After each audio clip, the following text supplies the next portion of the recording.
Blessed Sabbath, everyone. This is Barbara here to share a few moments with you today as we take a deep breath at the end of a busy week, or as we smile at the sunshine, as we remember the things that we're most thankful for. I'm going to just sit casually here with you today. I have my chai tea in my mug, and the mug says, "I will sing for joy." I'm not too sure you can see that. Those of you who've known me know that my word is joy, and it has been my word for the year for a few years. But I have my chai with me, and it smells like Christmas. And I know it's too early to think about Christmas, and it definitely is for me. But so I just thought I'd have a bit of a conversation with you today. I am a designated lay minister within the structure of the United Church of Canada, and I serve the pastoral charge here at Linden Park United Community Church in Hamilton. So welcome and greetings, dear friends. Thought I'd read just a little bit to you from Psalm 85. Steadfast love and faithfulness will meet. Righteousness and peace will kiss each other. Faithfulness will spring up from the ground, and righteousness will look down from the sky.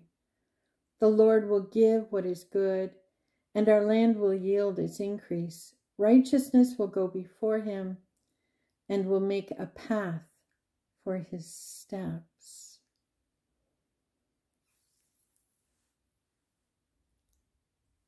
A leader, it's a prayer for restoration and God's favor. As we come up to remembrance, I wonder, as we remember, and we will never forget, the lives that were lost, the lives that were changed forever, the world that was changed forever, and where we're sitting now. And I wonder what the restoration then looked like, and what restoration looks like for us now. Restoring life to what we thought was normal may not be the best option. Maybe the new normal is us slowing down, not running around so much, spending more time with family, spending more time with God. I think that's it, spending more time with God. And how do we do that? Well, we do that by spending more time with family and by slowing our life pace down as best we can, and by giving thanks for those around us, for our circumstances. We're to give thanks in all things and at all times, Paul writes. But it's hard when you're down in the dumps and life just keeps throwing one rock at you after another, and you think, when will this end? And even still today, when will COVID end? Although there seems to be light at the end of this tunnel. But I think it's important for us to find those moments. Wouldn't you agree? That in the midst of all the turmoil and all the chaos, that we can find space in our day to remind ourselves who we are in Christ. That's my prayer for each one of us. Who we are in Christ, who we are with one another in this world that is so divided. I'll read from verse 10 again. Steadfast love and faithfulness will meet. Righteousness and peace will kiss each other. Faithfulness will spring up from the ground. Righteousness will look down from the sky. It sounds to me like the righteousness and the faithfulness will surround us, underneath, above, around. That's good news.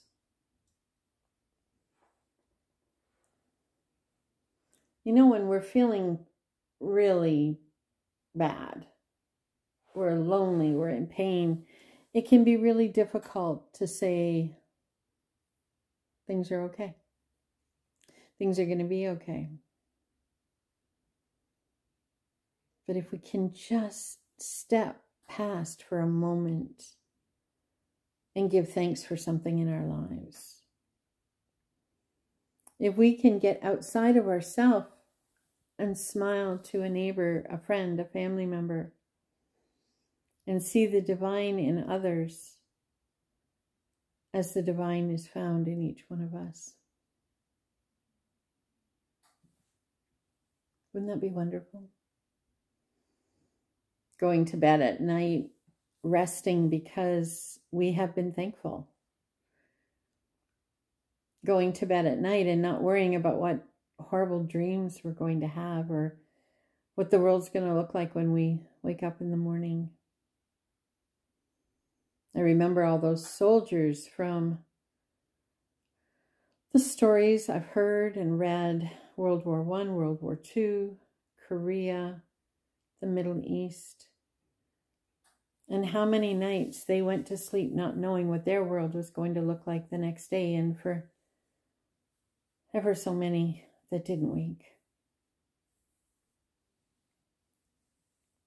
And for the one beside them, realizing that their pal was gone, their best buddy, their friend, world was going to be different. And then the war was over. The wars were over. War was over for a time. And the soldiers and the support workers all came home. New normal had to be found. Nothing was going to be exactly the same. Now, I've gone through some of that myself this summer in the move from a rural area to an urban center, in dealing with a husband with heart failure. And he's doing well, thank you. So many changes. Nothing was going to be the same. Nothing. Except for the faithfulness we had in each other and the love we have in Christ Jesus. Isn't that wonderful that we can hold on to that one thing that's always the same? We are never let down by that.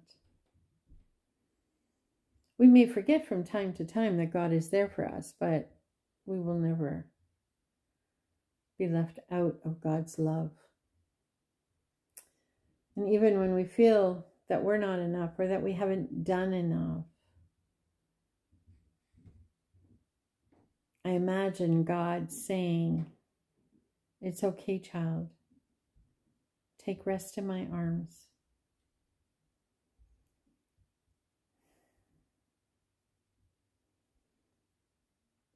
The time of remembrance is not always an easy one to share in a worship setting. We remember, and as a Christian minister, I think more about peace than remembering a war. But if you forget about the war, then there may not be peace down the road. There's work that needs to be done, and it's ongoing. And sometimes that work is in our backyard. It's in our neighborhood as we work for reconciliation with our Indigenous brothers and sisters, as we learn about their lives and what's come for them.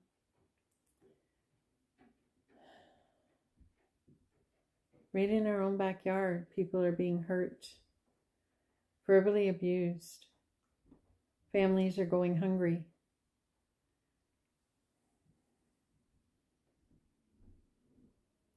It's not the same as dropping bombs on someone, but it digs into the very spirit and nature of who we are. And when we see others suffer, we want to help. The most common question I hear from people as they come to me is that I don't know what to do. I don't know how to manage. I don't know how to help them. And you know what? That's okay. Sometimes we just need to sit with people, to hear their stories, to offer reassurance that we're here, that God's still here. So as we think about and we look to the memories of what we will never forget, we will remember them. I'm still looking for those signs of peace where neighbor and neighbor love one another, where the heavens above and the earth below and the world around us heal. Our relationships heal. The environment heals. There's this sense of peace. There's forgiveness that comes as you seek peace and as you live out your life in love. There's forgiveness. There's change. That's for sure. We can't avoid the change. But I think the psalmist was there. The Lord will give what is good, and our land will yield its increase. Well, the land will yield its increase as long as we take care of the land. Righteousness will go before him, that's God, and will make a path for his steps. So God's going to make a path for our steps. God has made paths for each of our steps. And maybe sometimes the paths go in different directions and we're given opportunities for change or opportunities for growth. And once we recognize that, then we can move forward. I pray that all of you will be able to move forward, that you will find a blessing in each of your days, that through our remembrance time, we are made aware of those moments of peace in our lives, both here at home and around the world, that we are made more aware of God's unconditional love for us, and that we'll come together as a community living in faith, living out the work of the church through justice. We seek justice. We love kindness. We walk humbly with God. May you find a blessing today and always. Till next time, God bless.